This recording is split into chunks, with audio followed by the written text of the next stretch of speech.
नमस्कार, मैं शशिधर और आप देख रहे हैं हमारे ध्येय टीवी पर भारत के ऐतिहासिक फैसले। हमारी ऐतिहासिक फैसलों की जर्नी समय के साथ बढ़ते बढ़ते आ पहुंची है 1980 तक और इस बीच भारत की राजनीति भी तेजी से करवट ले रही थी। 24 अप्रैल 1973 को केशवानंद भारती के निर्णय के पश्चात अब बेसिक स्ट्रक्चर की लाइन खींची जा चुकी थी और कहीं ना कहीं पार्लियामेंट की असीमित शक्तियों पर भी प्रतिबंध लगाया जा चुका था।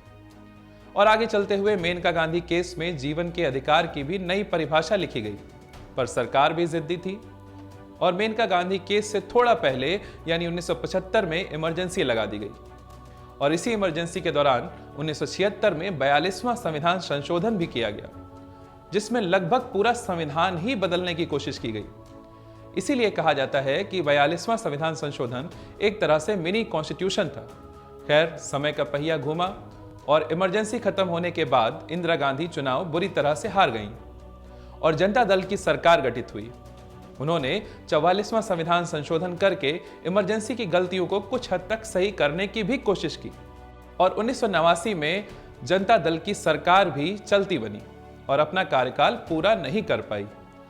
अंततः इंदिरा गांधी दोबारा चुनाव जीत कर आईं, प्रधानमंत्री बन गईं और आगे की राजनीति शुरू करती हैं। खैर, हमारी आज की कहानी इमरजेंसी की कहानी पर नहीं है, इस पर फिर किसी दिन बात होगी। हमारी आज की कहानी इमरजेंसी के दौरान हुए 42वें संविधान संशोधन से जुड़ी है, जिसमें कुछ नए मुद्दों पर न्यायपालिका को विचार करना पड़ा और ये कहानी का सूत्रधार एक टेक्सटाइल मिल बन गई जिसका नाम है मिनर्वा मिल्स।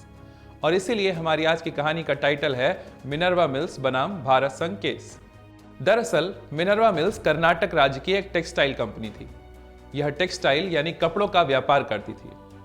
कालांतर में इसे केंद्र सरकार द्वारा राष्ट्रीयकृत यानी नेशनलाइज्ड घोषित कर दिया गया और ऐसा सिख टेक्सटाइल अंडरटेकिंग एक्ट 1974 के अधीन किया गया।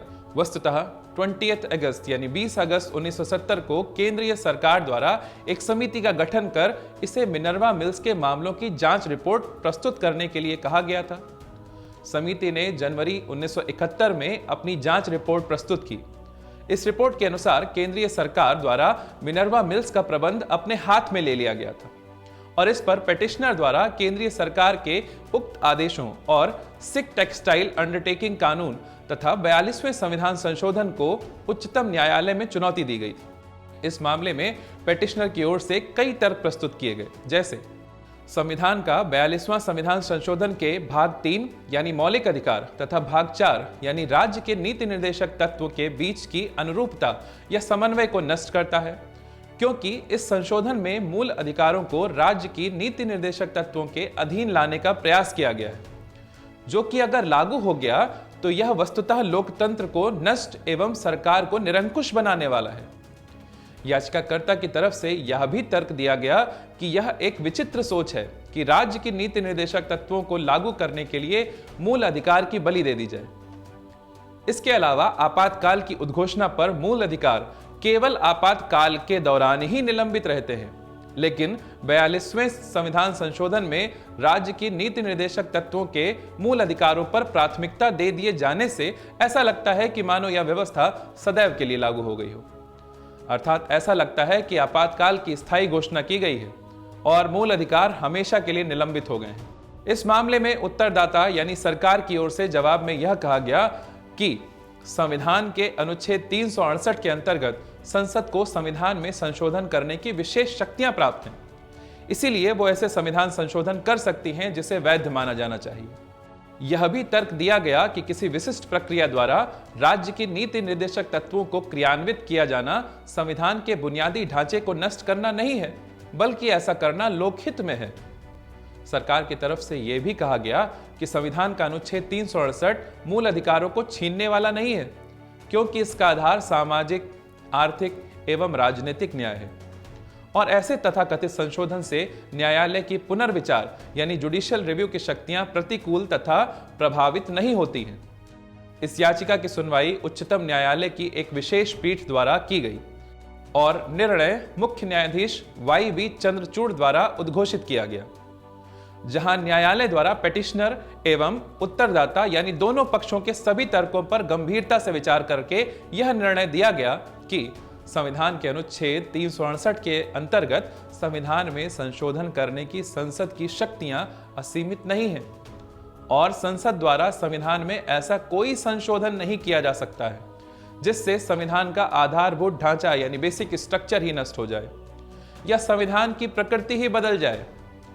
42वें संविधान संशोधन द्वारा संविधान के अनुच्छेद 368 के अंतर्गत 2 नए खंड जोड़े गए थे, खंड 4 और खंड 5, और इन दोनों को न्यायालय द्वारा असंवैधानिक माना गया क्योंकि खंड 4 संविधान के किसी भी संशोधन को न्यायालय में चुनौती देने से बचाने का प्रावधान करता था, जबकि खंड 5 संशोधन की शक्ति को असीमित करता था।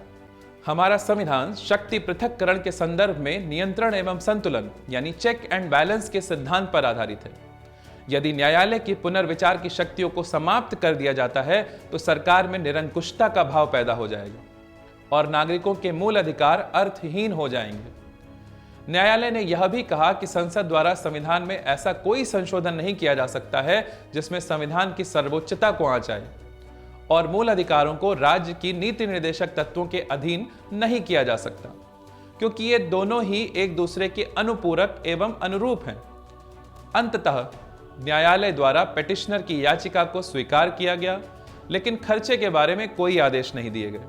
खैर, ये कहा जा सकता है कि मिनर्वा मिल्स मामले में सुप्रीम कोर्ट ने एक बार फिर से बेसिक स्ट्रक्चर की कहानी को ही बल दिया और संविधान में नई जान फूंकने का काम किया और कहीं ना कहीं सरकार को तानाशाह बनने से रोकने का काम किया। तो हमारी आज की कहानी आपको कैसी लगी हमें कमेंट करके जरूर बताइएगा। ऐसे ही रोचक केस लेके मैं फिर मिलूंगा, तब तक के लिए धन्यवाद।